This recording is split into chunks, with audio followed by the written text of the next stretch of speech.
유원직 박탈 위기 이준석, 선거 포기 김문수의 투항. 자, 어느 쪽을 택할까요? 자, 일단 이재명이 지금까지는 이 자기 아들 이동호 문제에 대해서 전혀 엉뚱한 말을 했습니다. 직접적으로 대응을 하는 것은 이준석과 이제 서로 맞붙었는데, 이준석과 맞붙어서 대응을 하는 것은 당 캠프에서 다 해왔습니다. 그러니까 심지어 조성래 그 당 캠프 수석 대변인이란 사람이 지금 이재명 아들 이동호의 치닥거리를 하고 있죠. 뒤치닥거리 하고 있습니다. 당의 국회의원 수석 대변인이 이동호가 과거에 저질러 놓은 일들 뒤치닥거리 하고 있습니다. 댓글을 막 썼는데 그게 상대가 이 여성을 한 게 아니고 남성이었다. 뭐 이런 식으로 정말 구질구질한 저질 같은 그런 뒤치닥거리를 하고, 이재명은 심지어 거기에서 이제 한 발 빼고 있었죠. 한 발 빼고 이준석에게 간접적으로 오해 공격을 하면서 뭐 나중에 너 단일화 할 거 아니냐. 그러면은 양두구역이다. 또 양두구역 할 거냐. 그러면 토사구팽 당한다. 이렇게만 하고 본인은 이 논란에서 이제 뒤로 빠져 있으려고 했는데, 이게 워낙 크게 확산되니까는 결국은 나서지가 않을 수 없어서 오늘 기자들 만나서 이런 말을 했습니다. 뭐라고 했느냐. 이동호 자기 장남이 과거 인터넷 게시판에 여성 혐오성 댓글을 막 올렸는 데 대해서 자식 이기는 부모 없다고 잘못 키운 제 잘못이다. 처음으로 이제 이런 이야기를 했습니다. 질문이 나왔죠. 기자들이 질문을 할 때 이준석 후보의 발언 논란과 별개로 그 발언은 거기에 대해서는 자기들은 그 국회의원 배치 떼겠다고 막 소동을 난리를 치는데, 그래 그건 떼든지 말든지 그건 별개고, 이준석이 이 TV 토론에서 한 것은 그것은 이준석이 다 처벌받을 게 있으면 처벌받고 벌 받을 게 있으면 벌을 받을 거고, 그건 그렇고 당신 아들이 문재성 그 댓글을 작성한 게 공소장, 검찰 공소장 등을 통해서 이미 다 확인이 됐다. 별도 사과를 해야 되는 거 아니냐, 후보가. 이렇게 모른 채 하지 말고. 그러니 이 말을 한 겁니다. 자식이기는 부모 없다고 잘못 키운 제 잘못이다. 그리고 그렇게 이야기를 해놓고 그 다음에 그걸로 딱 끝내고 이준석을 겨냥을 합니다. 뭐라고 하냐면은 그 댓글 표현을 가장 왜곡해서 그것이 마치 성적 표현인 것처럼 조작해서 국민을 수치스럽게 만들고 여성 혐오 발언을 국민 토론의 장에서 함부로 한 행위에 대해서는 엄정한 책임을 져야 할 것이다. 이제 이준석에게 화살을 돌리는 거죠. 딱 한마디 하고 자식에게는 부모 없다. 잘못 키운 제 잘못이다. 해놓고는 그리고 또 이준석을 향해서 특히 없는 사실을 지어내서 허위 사실을 공표한 행위에 대해서는 충분한 사법적 제재가 뒤따를 것이다. 이준석이 사과하지 않고 있는데 사과를 하면 좋지 않을까. 자, 이런 식으로 또 일종의 물타기입니다. 분명히 기자가 물은 거는 그걸 물었죠. 그래, 이준석 그거는 별개를 하고 거기에 당신들이 대응을 하고 배지 떼겠다고 하고 있으니까 그건 그렇다 치고 당신 아들 그 행위에 대해서 어떻게 생각하고 국민에게 사과해야 되지 않느냐. 이렇게 물었는데 여기는 슬쩍 그냥 자식에게는 부모 없고 잘못 키운 제 잘못이다 하고 딱 끝내고 이준석을 공격을 하는 거죠. 특유의 그 물타기인데 어쨌든 이 상황에서는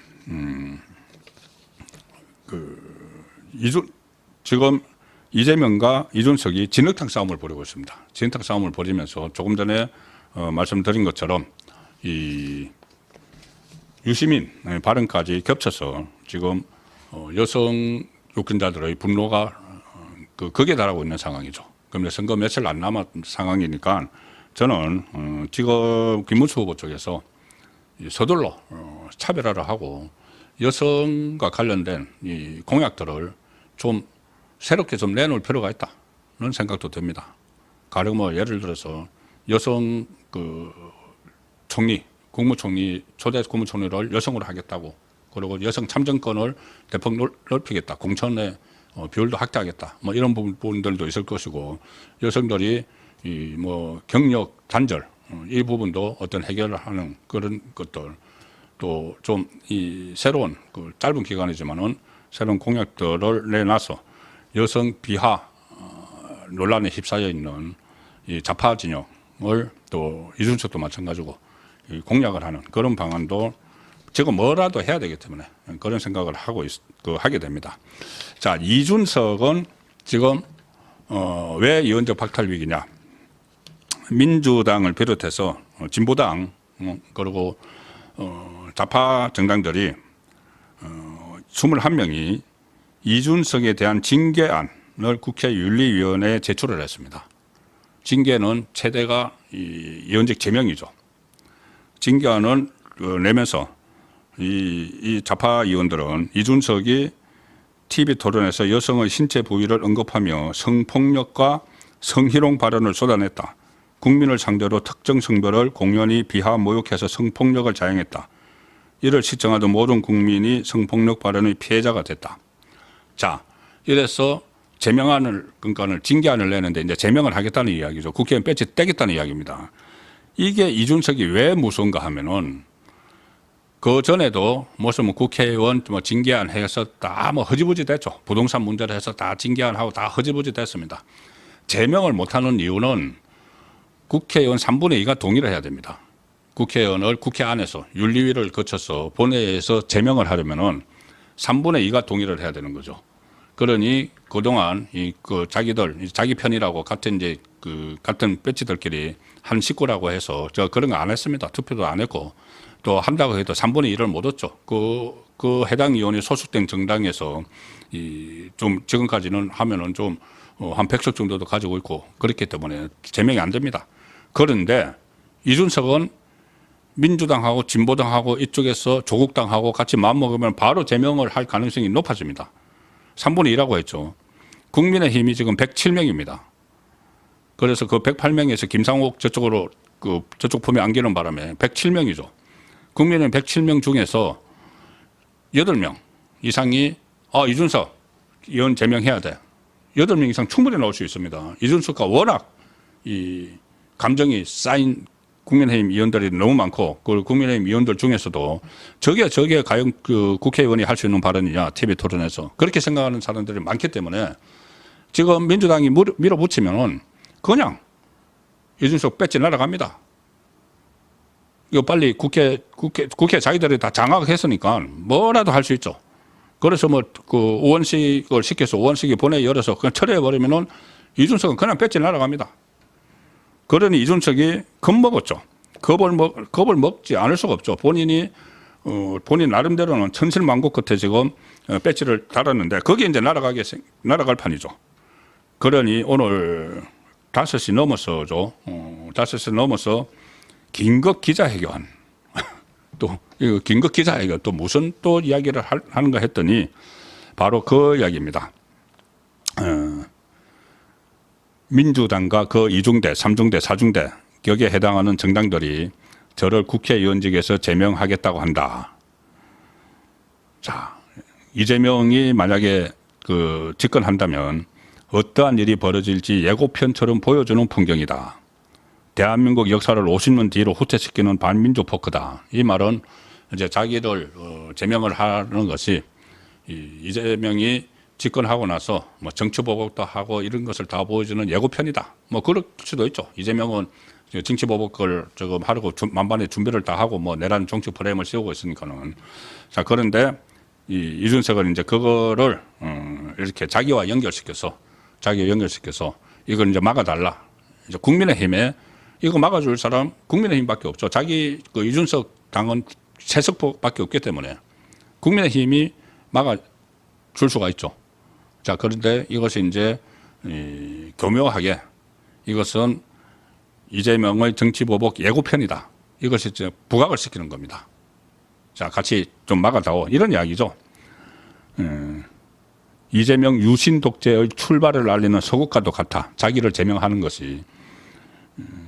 그렇게 반발을 했습니다.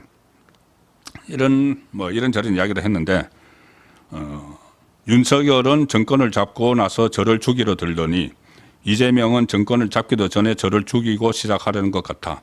저는 죽지 않는다. 분연히 맞서 싸우겠다. 본인이 뭐 그렇게 그 대단한 인물이라고 정권을 잡고 죽이고 잡기 전에 죽인다. 이거 어떻게 보면은 이 자업자득이죠. 본인이 한 말. 그 민주당은 이제 자기 아버지 같은 민주당의 아버지라고 이야기했지 않습니까? 민주당의 아버지 이재명의 아들을 건드리니까 이렇게 벌떼처럼 일어나서 막 하는데 이준석의 배지를 떼겠다고 하는데 이준석은 거기다 또 거창하게 마치 자기가 이 거대 야당에 의해서 탄압을 받는 것처럼 또 포장을 하는 거죠. 그러니 제가 진흙탕 싸움을 하고 있다고 계속 말씀드리는 겁니다. 이 진흙탕 싸움을 하면은 어부지리를 하는 쪽이 있는 것이죠. 이 이재명과 이준석의 진흙탕 싸움의 승자는 김문수입니다. 김문수가 돼야 됩니다. 이런 그 세력, 이런 사람들에게 표를 줄 수 없다는 점을 계속 또 그 강조를 설파를 해 나가야 되는 것이죠. 이준석을 일종의 망상 같은 이야기가 오늘 또 나섰습니다. 이 싸움의 전선은 자기가 이 TV 토론에서 어떤 저질 수준의 말을 해서 이렇게 하는 건데 이 싸움의 전선은 이재명 같은 독재자, 유시민 같은 개변론자, 김어준 같은 음모론자와의 싸움이다. 그들을 교주처럼 떠받들면서 우리 사회의 자유와 민주, 과학과 합리의 공기를 질식시켜왔던 세대에 맞선 총력전이다. 아울러 투사 코스프레도 합니다. 아울러 김영삼 전 대통령의 닭의 목을 비틀어도 새벽을 온다고 하셨던 말씀을 기억하겠다. 이게 지금 뭐 민주화 운동하다가 지금 자기가 이렇게 그 배지가 날아갈 판이 된 데서 이야기를 하죠.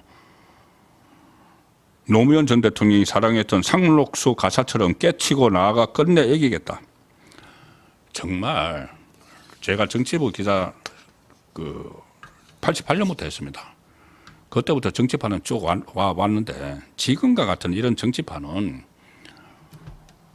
무슨 뭐 이 게임하는 것도 아니고 마치 장난처럼 특히 이 청년 정치를 한다는 이준석을 비롯해서 정치를 휘화하고 완전히 이 막장으로 몰아가는 그런 사람들이 이준석도 그렇고 이재명도 그렇고 자, 이 상황을 빨리 좀 종식시키고 헌법도 바꾸고 또 국회 정치 질서도 바꿔서 이 다수당이 행포를 부려서 국정을 마비시키지 못하도록 하고 또 이 알량한 이런 그 어떤 뭐 장 기술 가지고 정치판을 휘젓고 당 대표면서 집권 초기부터 일종의 목리를 부려서 그 국정을 흔들리게 하고 뭐 이런 부분들도 좀 일개 청소하는 그런 새로운 정치 세력이 나타났으면 하는 바람을 또 하게 됩니다. 자, 이 상황에서 이 미묘한 말이 하나 나왔습니다. 김재원 지금 김문수 캠프 비서실장이죠. 비서실장이 오늘 오전에 라디오에 출연해서 이런 말을 했습니다. 어제 저녁에 이준석 후보 측으로부터 단일화와 관련된 토론을 하자는 제의를 받았는데 무산됐다. 이것을 밝힙니다. 어제 저녁에 김재원 비서실장의 설명은 이겁니다. 어제는 저희들이 단일화를 위해서 나름의 노력을 하고 있는데 이준석 쪽에서 신성범 의원을 통해서 신성범 의원이 이 빅텐트 추진위원장이죠. 신성범 의원을 통해서 토론을 하자라는 제의가 오기도 했었다. 이준석 쪽에서 제의가 왔다는 겁니다. 이제 오늘 그 마지막 그 사전투표 앞두고 그 한번 이야기를 해보자. 단일화하자. 그러니까는 이렇게 코너에 몰리고 나서 이준석이 완전히 코너에 몰려서 이현직 배지가 날아갈 정도가 되니까 아마 제안이 왔을 수도 있다고 봅니다. 이준석은 지금 부인을 하고 있는데 이게 김재원 그 비서실장이 전혀 없는 일을 시간까지 하면서 이야기하기는 어려운 거죠. 뭐라고 했냐면은 김재원 비서실장이 어제 저녁 9시에 이준석의 이원회관 사무실에서 만나자는 연락을 받고 그래서 이준석을 찾아가기 위해서 준비를 하고 있는데 다시 전화가 와서 장소를 좀 다른 데로 변경하겠다. 메시지가 왔답니다. 장소를 다른 데로 변경하겠다. 다른 데서 이준석하고 만나자. 한밤중에 지금 9시 넘어서 10시 그 중간에. 그래서 다시 이제 변경된 장소를 기다리고 있는데 또 조금 있으니까는 해동을 취소하겠다는 통보가 왔다. 이게 뭡니까? 자기들 안에서 이거 단일화 지금이라도 단일화 하면은 이준석 배지 안 날아갈 수가 있겠죠. 국민의힘하고 단일화를 하면은. 그래서 그거를 위해서라도 아니면 지금 이제 자기 지지율이 팍팍팍 떨어지니까 어차피 끝까지 완주를 해봤자 그 저조한 민망한 그런 득표율이 나올 수도 있고 하니까 지금 그렇게 버티다가 지금이라도 단일화를 하는 게 유리하지 않을까 이런 잔수 꼼수를 썼을 가능성이 충분히 있는 것이죠. 그런데 지금 김문수 후보 쪽에서는 그렇게 하면은 지금 벌써 투표 한 3분의 1이 다 끝나버렸으니까는 3분의 1이 아니죠. 실제로 하면은 한 절반 가까이 되죠. 투표율이 전체 70%라고 하면은 지금 30몇 % 사전투표가 끝나버렸으니까는 그러면은 효과가 반감이 되고 오히려 지금 진흙탕에 있는 이준석을 끄집어내주는 그런 결과가 되는 것이죠. 자, 그럴 이유도 없고 한 상황인데 어쨌든 이준석 쪽에서는 제안이 왔었다는 게 김재원 비서실장의 이야기입니다. 그래서 해동을 취소하겠다는 통보를 받았기 때문에 만남이 이루어지지 못했고 김재원 실장의 분석으로는 아마 이것이 이제 이준석 쪽의 여러 가지 변화하는 생각의 흐름의 과정이 아니었나 생각을 하고 있다. 고 이야기를 합니다. 자, 진행자가 이렇게 묻습니다. 이재명 대선 후보 측에서는 단일화 가능성이 여전히 있다고 보는 것 같아. 이재명이 계속 그 이야기를 했죠. 너희들은 결국 단일화 할 거야. 그러면 내란 단일화야. 이렇게 막 그 이야기를 합니다. 그 단일화 가능성에 대해서 김재원 비서실장은 단일화 가능성이 아직 완전히 끝난 것은 아니라고 생각한다고 답했지만 오히려 지금 단일화를 하면은 득보다는 실이 더 많을 수 있다. 그래서 그것보다는 정말 김문수 후보의 며칠 남지 않은 이 기간에 지지율을 빡 끌어올려서 그러니까 자강을 하는 3자 구도라도 이기는 그리고 또 이게 있습니다. 지금 단일화를 하면은 득보다 실이 더 많다는 것 중에 하나는 지금 만약에 단일화를 하면은 어떤 걸 처리해야 되느냐 하면은 이준석이 지금까지 썼던 돈, 선거 비용 엄청날 겁니다. 선거 비용 수십억 된지 100억을 넘어간지 모르겠지만은 선거 비용을 떠안아야 될 수가 있습니다. 지금 이준석이 끝까지 이제 완주를 하면은 제일 머리 아픈 경우가 이준석에게 머리 아픈 경우가 10% 득표를 못하는 지금 그 확률이 많죠. 10% 득표 못하면은 선거 비용 하나도 보존받지 못합니다. 15% 이상 15% 사이에는 절반 보존받고 15% 넘어야지 전체 보존을 받죠. 그런데 고스란히 10%가 안 되고 한 자릿수 득표율을 넣으면 고스란히 이준석이 떠안아야 됩니다. 이준석 당이. 자, 그런데 만약에 이 단일화를 하게 되면은 그거 좀 책임져 달라는 이 조건에 반드시 붙죠. 자, 그래서 그런 부담도 있고 하기 때문에 이제 단일화 연연할 때가 아니고 정말 마지막 피치를 올려서 혼자 승리를 해야 되는 그러니까 김문수 후보 혼자 이준석하고 같이가 아니고 그 길로 가야 되는데